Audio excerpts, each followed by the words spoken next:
The pain had stopped being something I could narrate. I had tried, at the beginning. In the early hours of Thursday evening, when the contractions were still far enough apart to breathe between, I had been composing sentences about what it felt like, the pressure, the build, the specific geography of it. By the time the taxi dropped me at the entrance to Meridian General, the sentences had dissolved. There was only the body and what the body was doing, and the narrowing of the world to the immediate task. I checked myself in alone. I had arranged for this a patient advocate on file, a birth plan submitted 3 weeks prior, a note in my records that listed no emergency contacts, because I had decided that the person who would be contacted in an emergency was me, and I would be present. The delivery suite was on the 4th floor. The nurse who took me up was calm and efficient, which was what I needed. Her name was Colette. She had the quality of someone who had seen most things and was not rattled by any of them, which was also what I needed. My name is Milo Vance. I was 26, a structural engineer, and I was giving birth to triplets alone on a Thursday night because I had made a decision 9 months ago that I was going to do this the way I had done everything in those 9 months, by myself, correctly, without calling anyone. The monitor registered the contractions in peaks and valleys. Colette checked my dilation. The attending was in emergency surgery and had been paged. I focused on the ceiling tile and I breathed. The door opened, and the room changed. Not visibly. The lights held. The monitors continued their work. But the air shifted a density, a pressure, the quality of space that has been entered by a presence that takes up more than its dimensions. 3 scents arrived simultaneously. Dark amber and cedar, cold iron and pine, warm wood smoke and something sharper underneath, like ozone before lightning. I had spent 9 months building a container around my knowledge of those 3 scents. The container held for approximately 4 seconds after the door opened. Then, the pack recognition dormant, stretched thin, weakened by distance and deliberate suppression detonated quietly in my chest like something that had been waiting for exactly this. I turned my head. All 3 of them were in the doorway. Not together by plan, I would understand this later. Colette had paged the on-call OB, which was Coulson. The on-call OB's attending backup was Emmett, the hospital's chief of obstetrics, who had been in his office when the page came through and had come down because the case file indicated triplets at 36 weeks, and he reviewed all complex deliveries personally. Emile, the neonatology attending on call tonight, had been alerted separately triplet birth, possible NICU requirement, standard protocol. 3 separate pages, 3 separate reasons. 1 room. The universe had a specific sense of the dramatic. Coulson was reading the chart. Emmett was behind him, slightly to the left, his attention on the monitor readout over the door. Emile was last, still pulling on his second glove, and he looked up before the other 2 did. Emile saw me first. He went completely still. The glove was half on. He stood in the doorway with one hand ungloved and the other half covered, and his face, Emile, who had always been the one whose face said what he felt before he could manage it, showed everything at once. Shock, then recognition, then something that was not quite grief but lived in the same territory. Coulson looked up from the chart. He stopped reading. The chart lowered in his hand by approximately 3 inches. His jaw moved once. He looked at my face, then at my abdomen, then back at my face, with the specific horror of a man arriving somewhere he did not expect and understanding all at once what his arrival means. Emmett was last. He had been looking at the monitor, and when he turned to the bed and saw me, his expression did the thing. Emmett's expressions never did. It became uncontrolled, just for a moment. A fracture in the composure he had spent 34 years perfecting. Then, all 3 of them were standing in the room looking at me, and the monitor beside me registered my heart rate spiking in a rapid series of ascending beeps. I said, "This is a medical situation. You're all here professionally, or you're not here at all." My voice was level. I was extremely proud of this. Coulson moved first. He was the OB on call, and whatever else was happening in that room, he understood what his job was. He set the chart down, checked the monitor, looked at Colette with the focused efficiency of a physician who has made a decision. He said, "Current dilation?" Colette said, 9 centimeters. First presentation is vertex. She glanced between us with the professional neutrality of someone who had assessed the situation and decided that her job was to support the clinical process and not the interpersonal catastrophe. Do your jobs or get out of my room. Those are the options.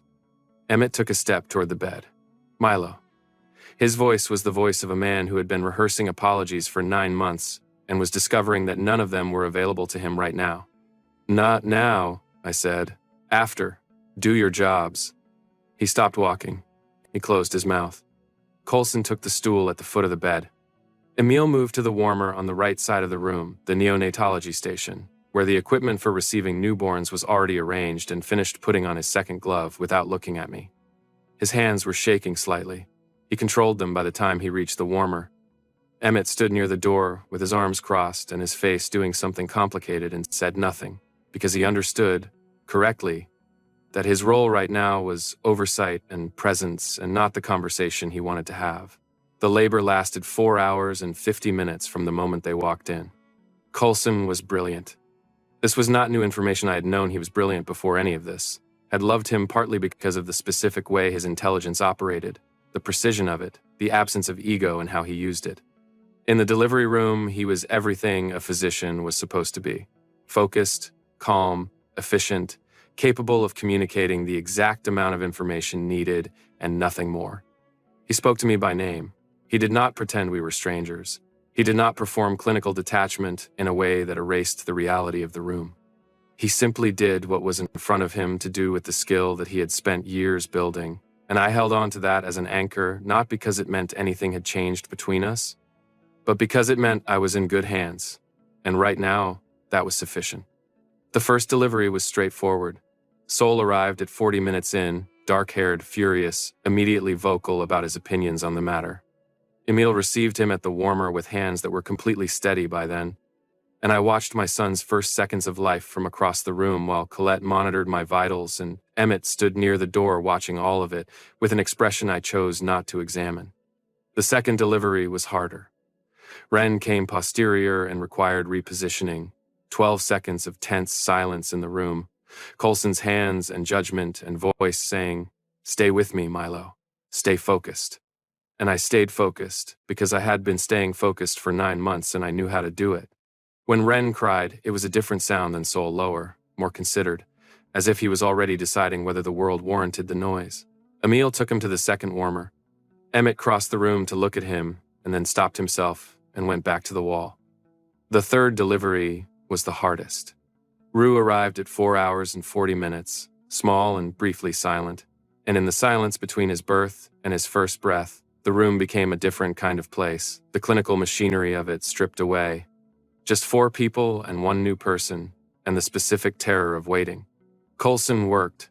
Emil appeared beside him at the warmer, and the two of them together, brothers, physicians, men who had walked out of my life 9 months ago and were now working in coordinated silence to make sure my son lived, were the most competent and most painful thing I had watched in a long time.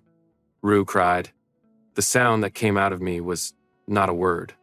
I lay back and closed my eyes and held the 10 seconds I always allowed myself 10 seconds to be completely undone before the container reassembled. Then, I opened my eyes. Emil was holding Rue with the focused gentleness of a neonatologist assessing a newborn, running the checks, noting the scores. His face over the baby was the face of a professional doing his job, but his hands were doing something that was not professional. They were holding that baby the way you held something you had not known existed until 30 seconds ago and already could not imagine not knowing. Coulson came to stand beside the bed.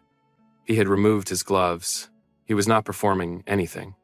He looked at me with the specific exhaustion of someone who had spent 4 hours and 50 minutes being excellent at his job while something else entirely was happening in the same room.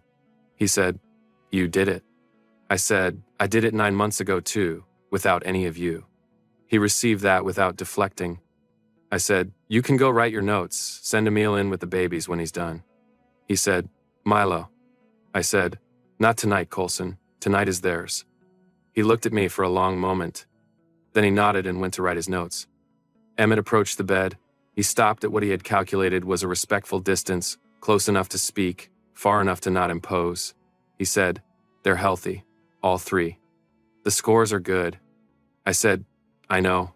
I read the monitor." He said, "I know you did." We looked at each other.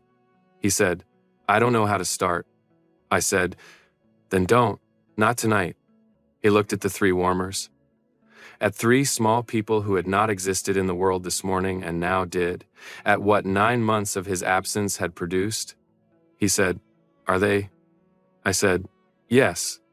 He already knew. The pack biology of it was not a question. But he needed to hear it, and I was not cruel enough to make him ask more precisely. He nodded. He said, "Thank you for letting us be here." I said, "You were paged. You didn't need my permission." He said, "That's not what I meant." I knew it wasn't what he meant. I said, "Go check on your brothers. Send someone in with my sons." He went. Colette brought Sol to me first, and then Ren, and then Emile came himself with Rue, the last one, the smallest, the one who had been quiet for 5 seconds that had lasted a lifetime. Emile stood beside the bed holding my son and looked at me.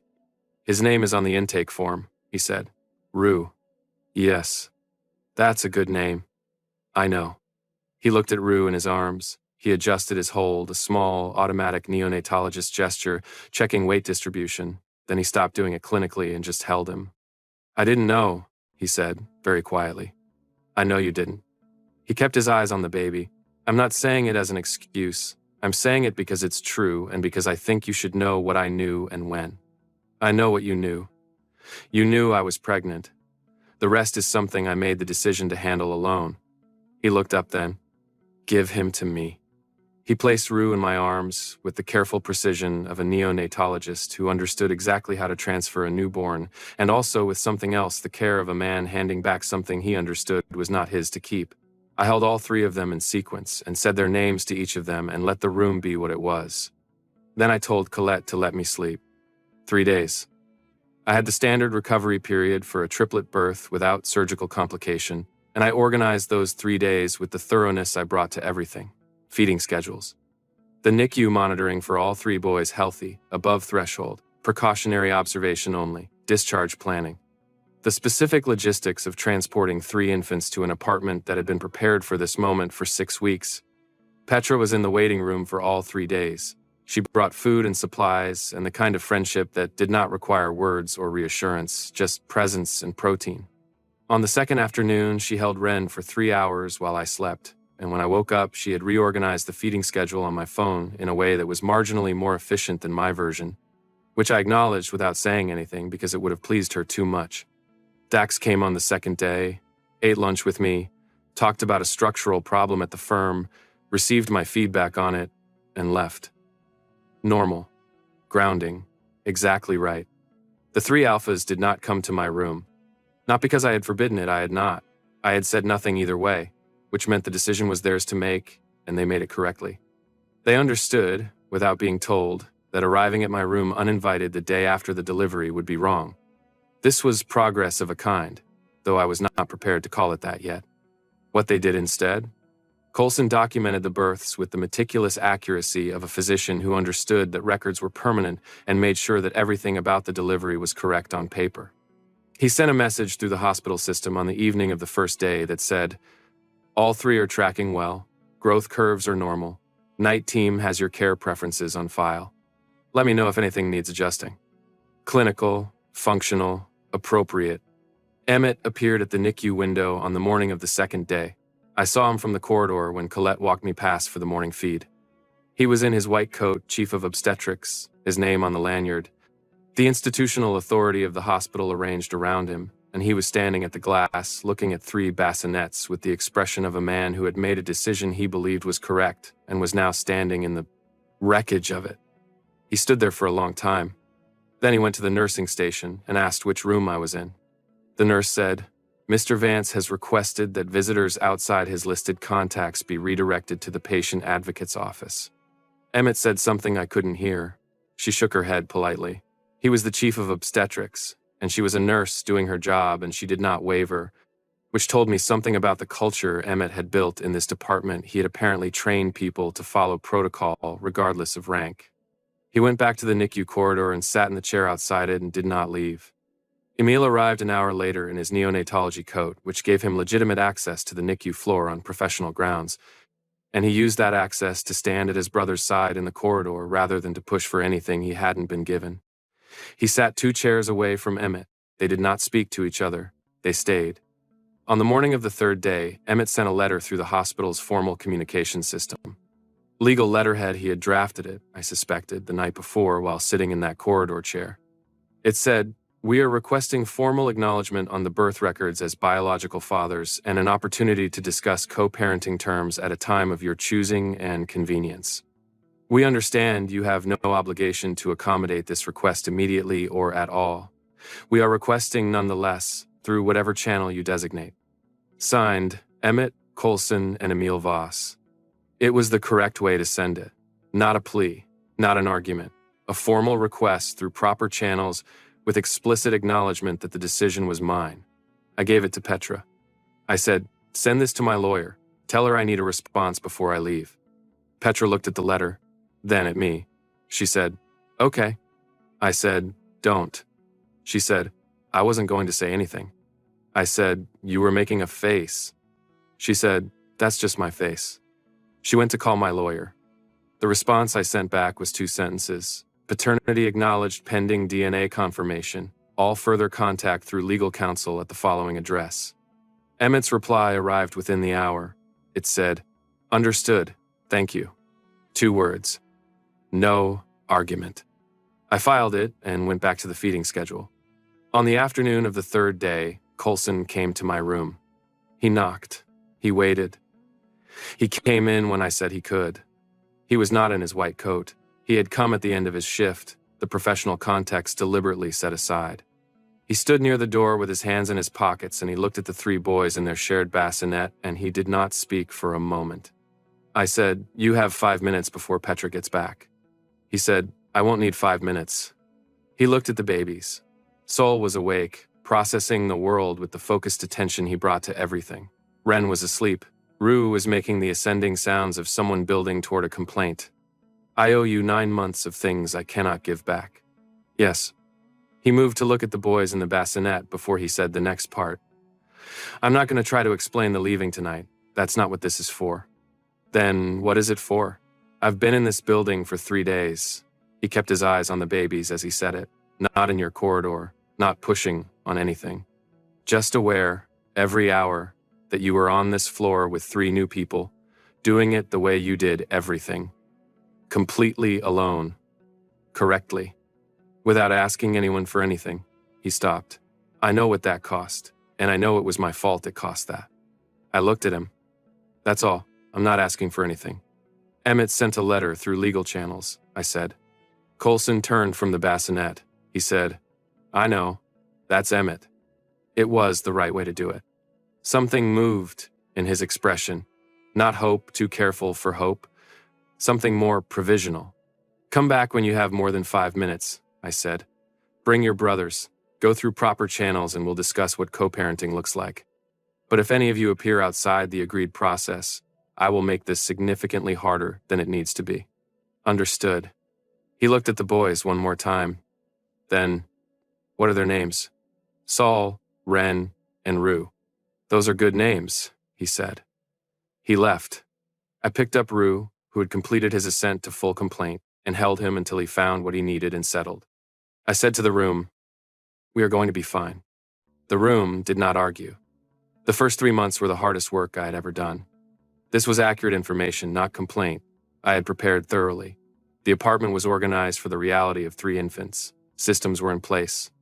Petra and Dax ran a rotation without being asked to. My parental leave had been arranged without negotiation because I had 4 years of work at the firm that made the conversation unnecessary. I had prepared for everything I could calculate. What I had not fully calculated was the 3 o'clock hour. Night after night, all 3 of them awake simultaneously, me moving between bassinets with the measured focus of someone running a process, and in the margins of that focus, the thing I refused to let be a thought, but that was there anyway, what this room would have felt like full.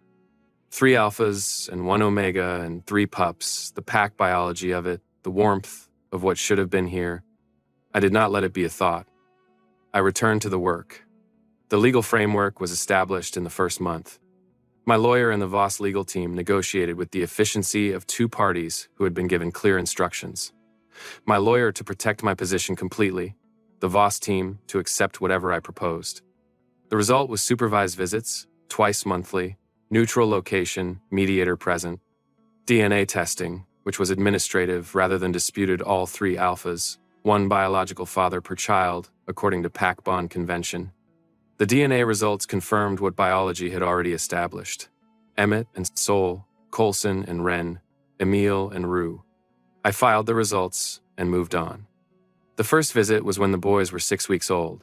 I brought them to the mediator's office. Hartley, the mediator, was a calm beta who had clearly handled complicated family arrangements before and was not destabilized by this one. He had arranged the room practically space for the pram, chairs at a table, nothing designed to force proximity. All 3 alphas were already there. Emmett in his civilian clothes, the controlled presentation he brought to everything, the suit jacket replaced by a dark sweater that made him look less like a chief of obstetrics and more like what he was underneath it, which was a man who was frightened and not going to perform being frightened. He stood near the window with his hands in his pockets and looked at the pram as I brought it in. Coulson sat at the table. He had the stillness of a physician at rest, not tense, just present, the specific quality of someone who had learned to be completely still in rooms where being still was required. Emil was near the far wall. He had lost weight since the delivery room. I noted this the way I noted structural changes, factually, without editorializing. He stood with the particular quality of a person who has decided that taking up less space is the correct approach and is executing it carefully. I said, "The rules are the same as in the legal agreement. This is their time. I'll end the visit if anyone upsets them or me. Questions?" No one had questions. Hartley facilitated. The visit was 40 minutes. The boys were too young for interaction in any meaningful sense. What it was 4 adults in a room with 3 6-week-old infants and 3 alphas encountering their biological children for the first time in a context that offered them nothing except presence. Emil held Rue for the entire 40 minutes. He sat with Rue in his arms and did not perform anything. He held him with the attentiveness of a neonatologist. He had examined hundreds of newborns, knew exactly how they felt, what their weight distribution meant, what their responses indicated, but the attentiveness he brought to this was not clinical. It was the attention of someone holding something that mattered more than he had words for yet. Rue, 6 weeks old and already opinionated, looked at Emil with the focused assessment of a baby encountering a new person and found him acceptable. This was more than I had expected. When the visit ended and I was settling them back into the pram, Emil said, "Thank you." I said, "It's for them." He said, "I know. I'm still thanking you." I said, "Don't thank me yet. This is one visit. Visit 3. Emmett delivered his explanation. He had prepared it the linear, organized quality of a man who had written and revised something and was now presenting the final version. He talked about the decision he had made, the calculation behind it, the specific ways the calculation had been wrong. He talked about his mother's role in framing the situation, about his fear, about the failure of his own judgment at the critical moment. He was thorough. He was honest. He did not minimize. When he finished, I said, "I heard you." He said, "Okay." I said, "I don't have a response yet. I'll tell you when I do." He nodded once. He looked at Sol, who was on the mat doing the focused head lifting of a baby who had decided that neck strength was interesting and intended to develop it aggressively. He said, "Can I?" I said, "Yes." He sat on the floor beside Sol and did not demand anything. He just sat there, in his good trousers on the mediator's office floor, near his son, and was present. Visit 5. Emil had sent his paperwork correctly for each visit, fulfilled every requirement, communicated through Hartley. He had not come to visits 1 through 4. At visit 5, he appeared. He sat across from me at the table and looked at Rue and did not perform anything. I said, "You've been sending things." He said, "Yes." Over the 6 weeks since the first visit, packages had been arriving. A carrier I had mentioned to Petra in passing, difficult to source. A type of sleep sack with better temperature regulation. A developmental reference organized by week rather than month, which was how I thought about infant development and which I had never seen packaged that way.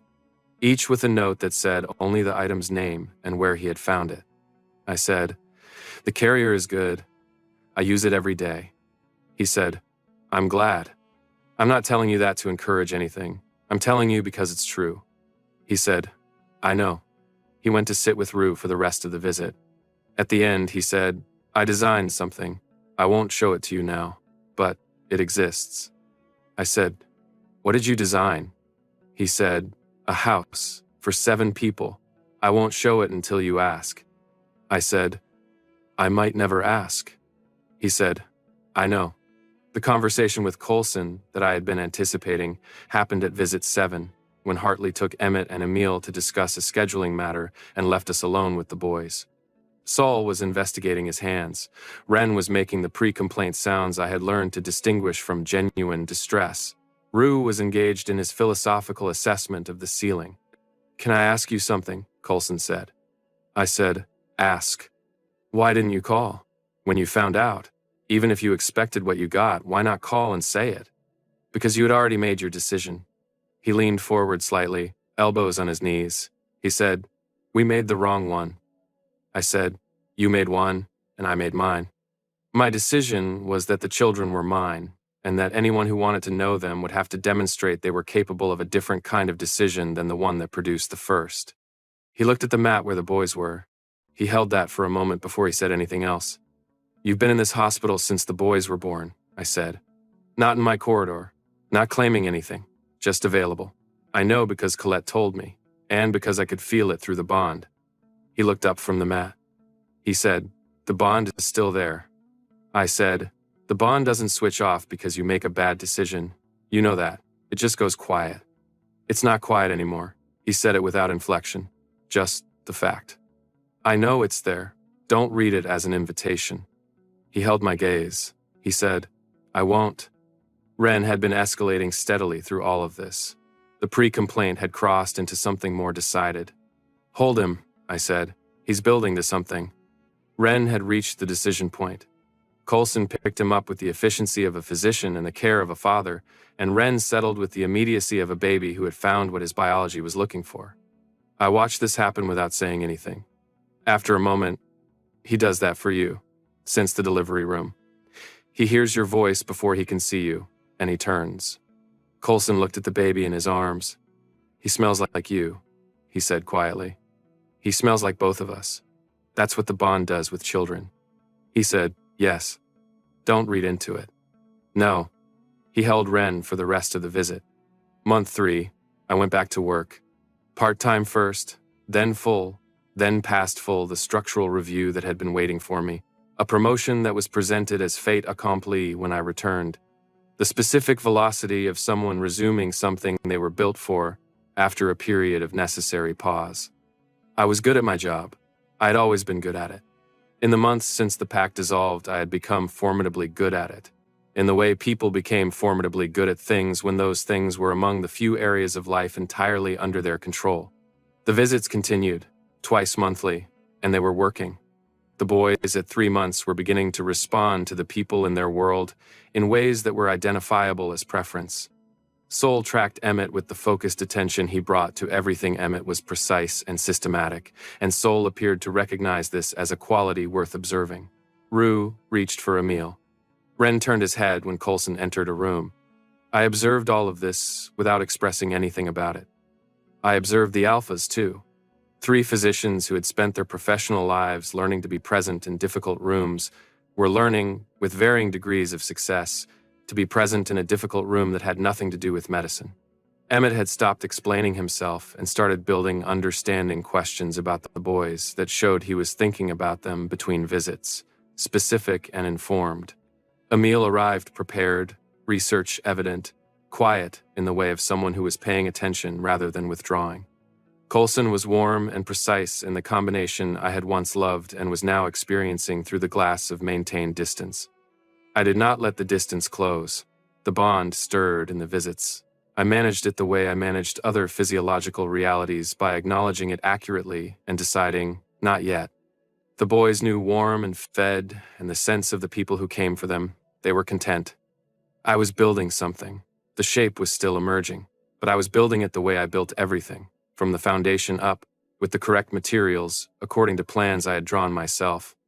Month 4. Emmett built something. I found out on a Tuesday morning when the building manager knocked on my door and handed me a key card and explained that the modification work on my floor was complete. He said the commissioning party had asked him to mention it was nothing structural, and then he added, with the air of someone relaying a message they did not entirely understand. He said to tell you he used the word structural specifically because he thought you'd appreciate it. I looked at the key card. The modification was the unused storage room at the end of my corridor converted into a dedicated nursery facility, soundproofed. Equipment storage along the left wall. A changing configuration that had been designed, I could see it immediately when I opened the door by someone who had thought carefully about how a person moved through a space with 3 infants. The storage was where you'd reach for it. The dimensions had been calculated for function rather than appearance. The countertop was exactly the right height. Someone had looked at a floor plan and thought about how I moved through it. I stood in the doorway for a long moment. Then I called Emmett. He answered on the second ring. I said, "You put a nursery in my building." He said, "The stairs are 4 flights with no lift. 3 infants, 1 adult, daily. The injury risk alone." I said, "You didn't ask me." Silence. He said, "You're right. I should have. Do you want me to have it reversed?" I looked at the room. At the storage configuration, that was exactly what I would have specified. At the soundproofing, that meant the boys could sleep while I worked in the apartment. I said, "No, but you ask first. This is my home, Emmett. You don't make decisions about it." He said, "Yes, I understand." I said, "If it happens again, I'll have it undone regardless of whether it's useful." He said, "It won't happen again." I started to hang up. He said, "Milo." I waited. He said, "I know you don't want the explanation again. I'm not giving it again. I kept thinking about what it looked like. You, managing all of it, and nothing in the building making it easier. I wanted to make one thing easier. That's all it was." I said, "I know." He said, "Is that?" I said, "It's better than most reasons you've given me." He was quiet. I said, "Thank you for the room. Ask next time." I hung up. I stood in the new nursery for another minute and ran my hand along the countertop. Then I went back to the structural review that was waiting for me. Emil's packages continued arriving every 2 weeks. Never more than 1 item. Always the same format. The name of the thing, where he had found it, occasionally a brief practical note. Never sentiment. Never an appeal. A white noise machine with better frequency range than the standard kind. A carrying system designed specifically for multiples, which I had not known existed. A developmental reference organized by week rather than the standard monthly intervals, which was how I thought about infant development. I kept everything. I did not respond to the notes. At the 4th month's visit, after Emmett and Coulson had taken the boys to the playmat and Hartley was writing at his desk, Emil said quietly, "Have you used them?" I said, "The charts and the white noise machine, both." He said, "The charts are organized the way you think." I said, "I know. How did you know that?" He said, "From the way you talk about their development in the visits. You reference weeks, not months." I said, "You've been paying attention." He said, "I pay attention to everything about you. I always have. I just didn't act on what I knew when it mattered." I looked at him. He said nothing further. He had said the right thing, and he was letting it be what it was. I said, "Hold Rue if you want." He said, "I always want to. I always ask first." I said, "I know. It's a good habit." He went to Rue on the mat with the patient attentiveness of a man who had decided that being present without demands was the only currency available to him and had committed to spending it carefully. Coulson's request came through Hartley's system at the end of month 4. It said, "I am requesting a meeting outside the standard visit schedule without the children present. I am not asking in my capacity as a co-parent or as a physician. I am asking because I want to understand what the pregnancy was, the 9 months. I was present at the end and absent for all of it, and I need to understand what I missed, not to use it for anything, not to center my own guilt in it, just to know, if you're willing." I sat with it for 6 days. I sent back, 1 hour, coffee, neutral location, you talk for the last 10 minutes. The first 50 are mine. He sent, "Yes." We met at a coffee shop that had no associations for either of us. He arrived before me. There were 2 cups on the table, mine with oat milk. He stood when I came in. which was the kind of thing Coulson did, the small courtesies that came from how he had been raised and that I had once found endearing. I sat down.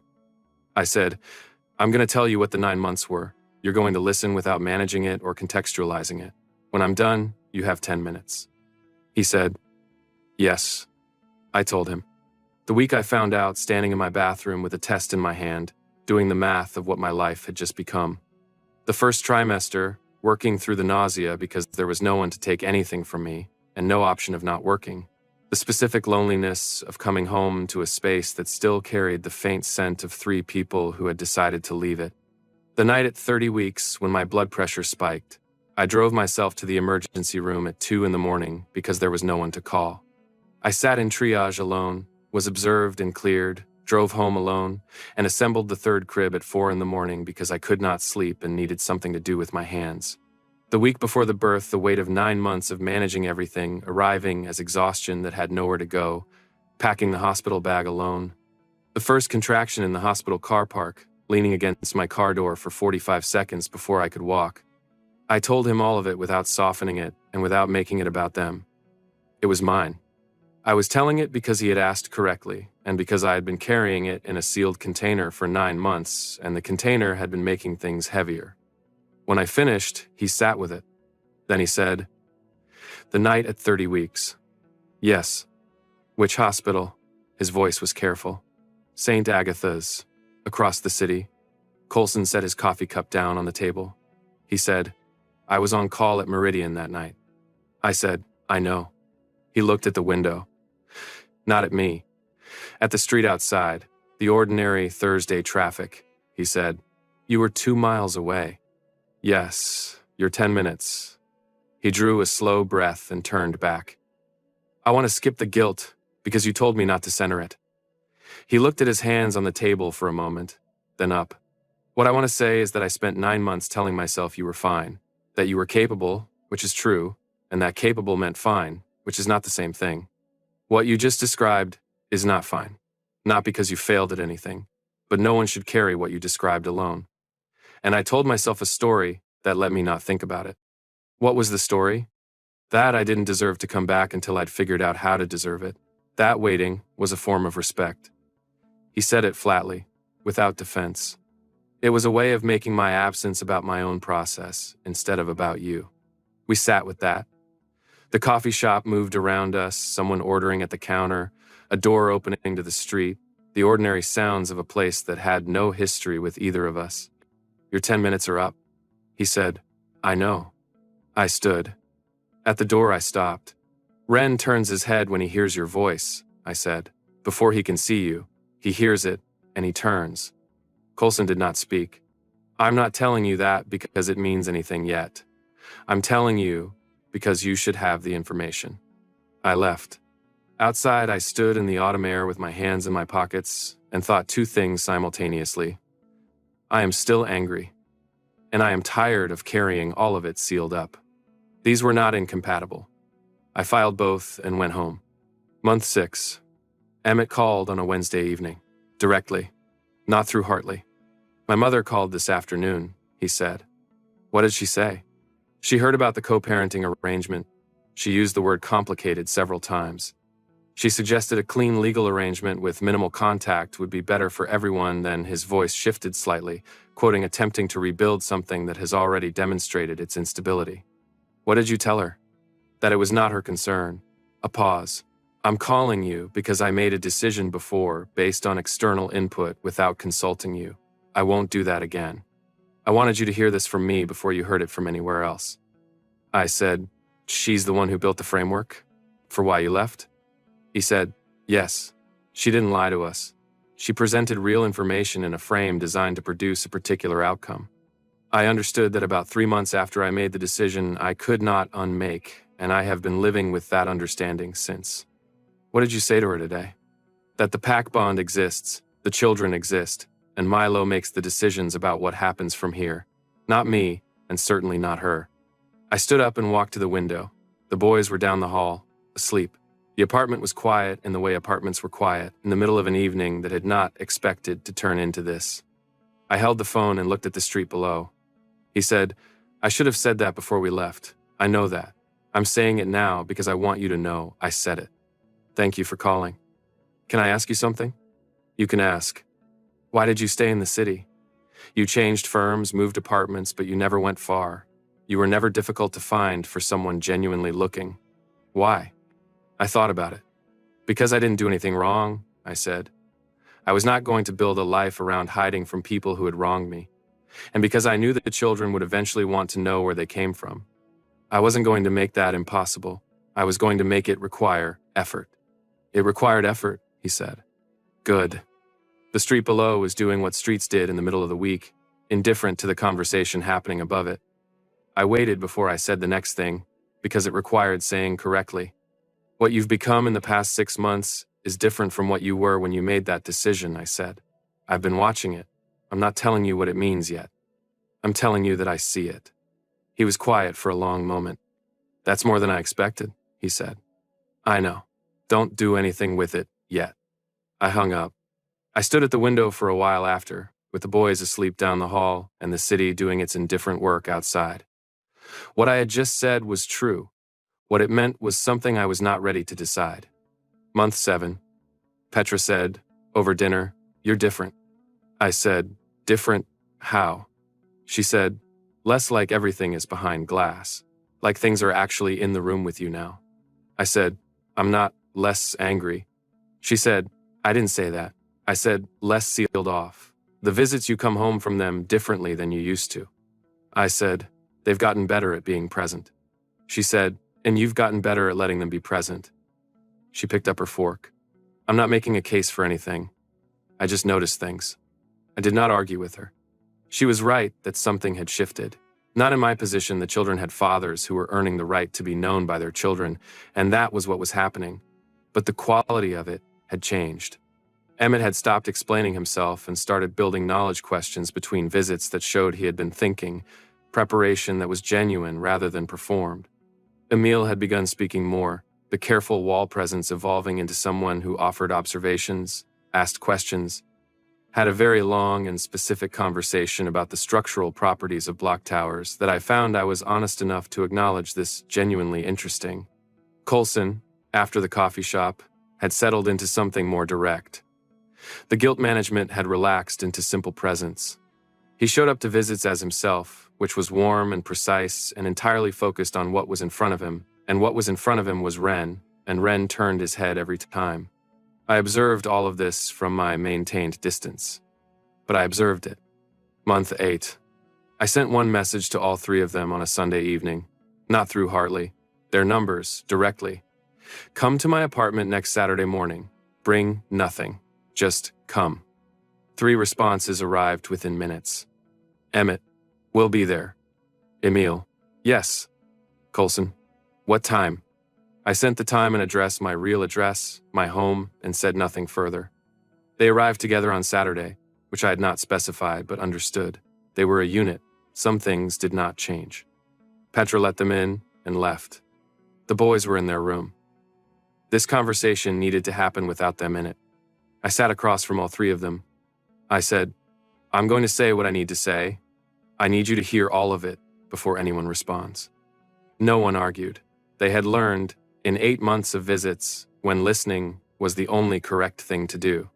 I said, you left. You made a decision about our pack without consulting me. You treated a bond as a logistics problem, calculated that leaving was the cleaner outcome, and executed the decision. You knew I was pregnant. You left anyway. I looked at each of them. I said, I want you to understand what the 9 months actually cost. I told Coulson some of it. You should all have the full picture, not as a guilt exercise, as information. You should know the weight of what you chose. I told them, the same way I had told Coulson, without softening, without performing emotion, the emergency room at 30 weeks, the 3 cribs assembled alone at 4 in the morning, the specific texture of 3 o'clock feeds with no one to hand a baby to. The delivery room, 4 hours and 50 minutes of that, and then all 3 of them walking through the door because the universe had decided that was how this was going to happen. I watched them receive it. Emmett did not look away from me once. His jaw was tight and his hands were flat on his knees, and he took every word without deflecting. Coulson had heard some of it before. He sat with hearing it again, in front of his brothers, and it was not easier the second time. Emil looked at me the way people looked at things that had happened while they were somewhere else, the grief of someone who had not been present for something that mattered and could not go back. When I finished, I let the silence be for a moment. Then I said, "You have been showing up for 8 months, each of you differently, each of you consistently. Emmett, you asked before making decisions after the first time. Emil, you sent things that required paying attention to know I needed. Coulson, you asked the right question the right way and you listened to the answer. I have been watching all of it." I said, "The boys have 3 fathers who show up, who are getting better at it, who do not use them as leverage. That is what they need. It is what you are providing." I said, "And now I'm going to tell you what I've decided." They waited. I said, "You get the children, fully, properly, without the mediated structure, because you have earned that and because they deserve it. Whatever they need going forward, you are there for it. That is not conditional." I said, "You do not get me." I let that land. I said, "I rebuilt myself on the foundation of not having you. What I built is not available to be restructured around a bond I spent 9 months without. I am not the person who needed you anymore. That person spent 9 months becoming someone who didn't, and I am not willing to find out what happens to that person if I fold you back in." Emmett said, "Is that final?" "Yes." He received it. One nod, the nod of a man who had been given clear information and was not going to argue with it. He looked at the table and left his hands where they were. Coulson said quietly, "I understand why. I'm not going to argue. I just want you to know I understand the reasoning and it's sound." Emil had not spoken. He had been looking at his hands through most of it. Now he looked up. "The house?" he said. "Yes." He shifted in his chair.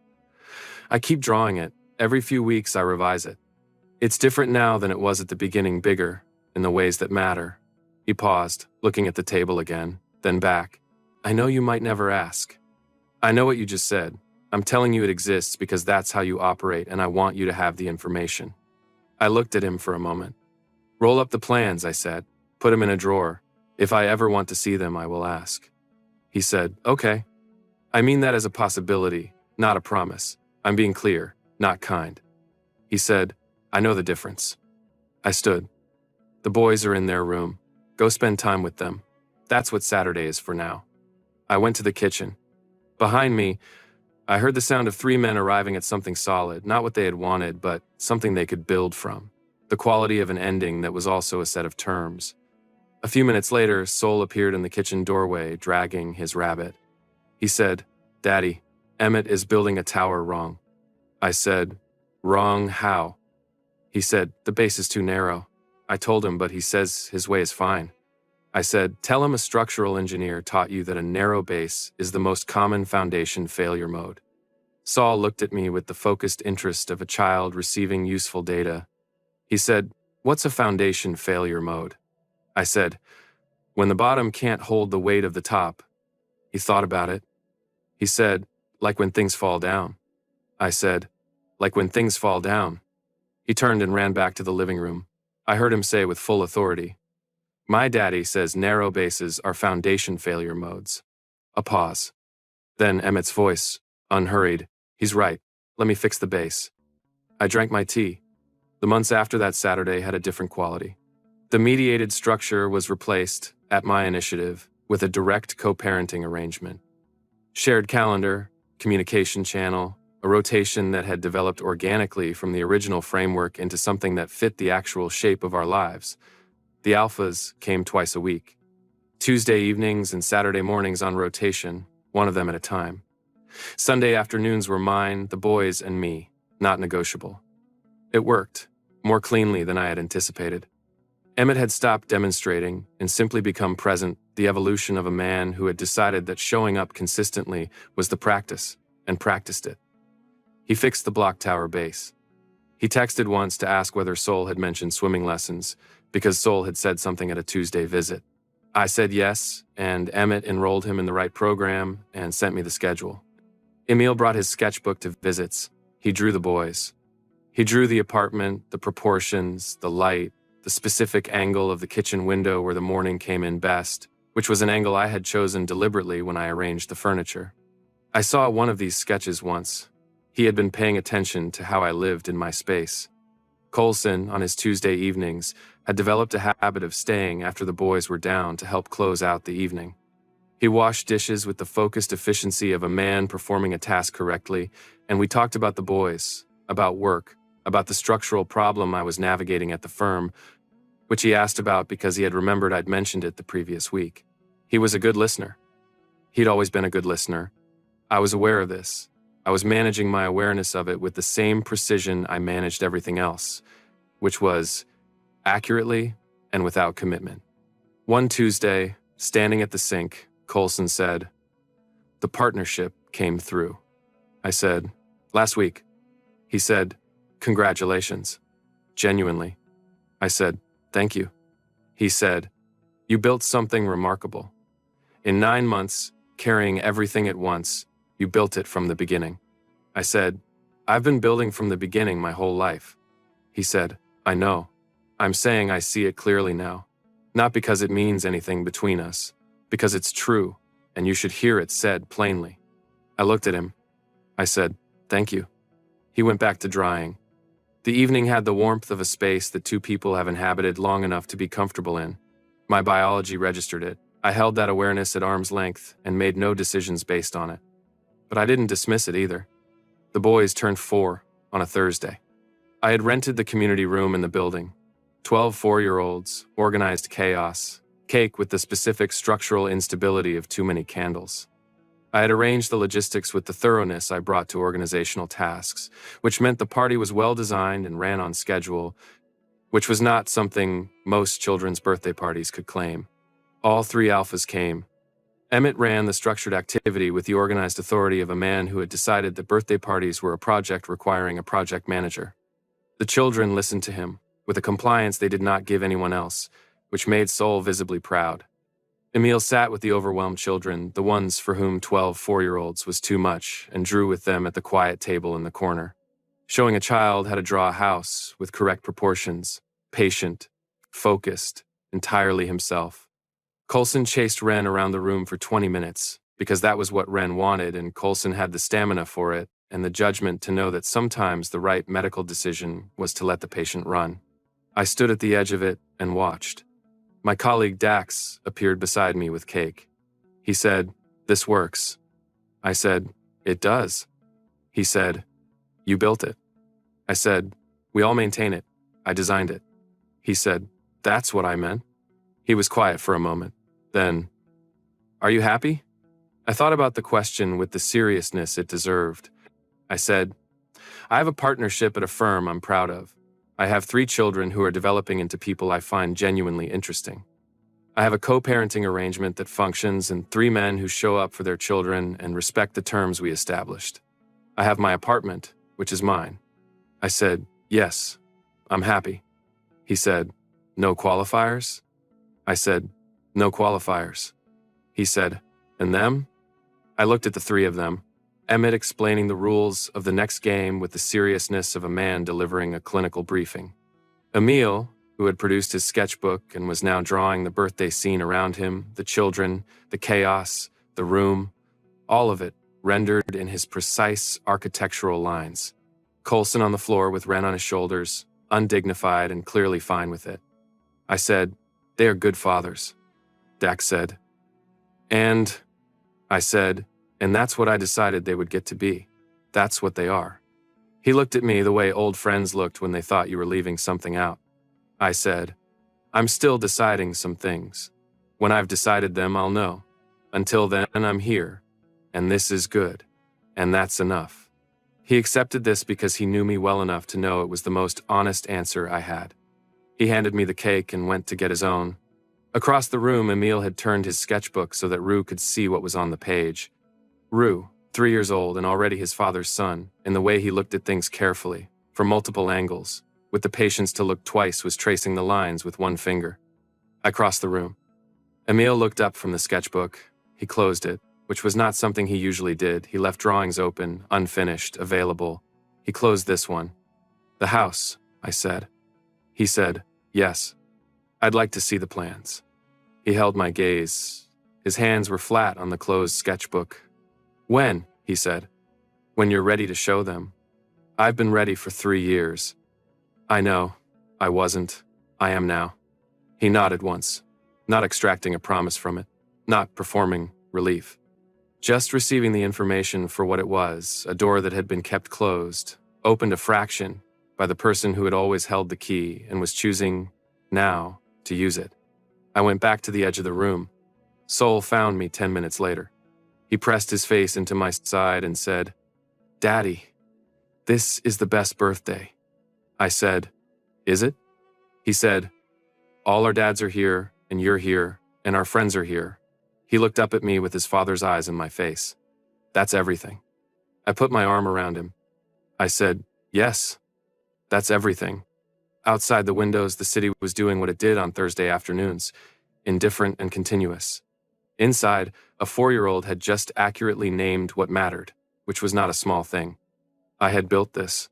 Not alone, the boys had built it with me, and 3 men who had made a wrong decision and spent 3 years building toward a different kind of right had maintained it with me. But I had drawn the plans. I had specified what would hold. I had decided what the foundation required, and I had built it to those specifications, and it had held. That was not something anyone could take from me. The bond was there. It had been there for 3 years, quiet and present, a thread that biology did not dissolve just because the people on either end of it had made bad decisions.